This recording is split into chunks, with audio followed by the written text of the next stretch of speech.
Assalomu alaykum. O'rtog'imni o'zim uyimda kelgandim. Mobil Lolo aytgan ekanki, onani peshonasidan o'ping, shunda sizni hayot peshonangizdan o'padi. Assalomu alaykum onajon. Alaykum assalom. Faqat qayermiga? Sonlaring yaxshimi? O? Qalaysan sen? O, kopta o'ynayapsan. Kel birga o'ynaymiz. O, Shu o'rtog'ing juda tarbiyali edi. Ha, bu farishtani o'zi. O'zingni o'rtog'ini ham ko'ra olmaysanmi? Mantiq qosqoq. ona Nadar Gumbadze aytgan, onani uyida o't o'sgan bo'lsa, o'tni yulib tashlang degan. Qarang buni.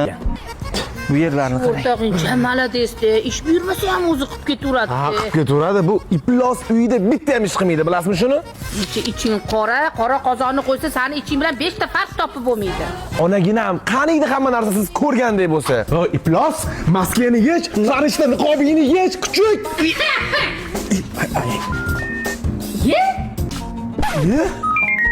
Taqdir o'yini. Sigara chakkosizlarmi? Sen sigara chakkossanmi? Sizdan ham hidi kelyapti. Sen chakkansan, o'rtog'ingga yuqqan. Ayamga nima deyman? Ayasiga nima deydi bu? Ayamga nima deydi? Men chakmadim. Ey xudo! Mana shunaqa o'rtoqlardan o'zing asra. Asl basharangni och. Basharam shu.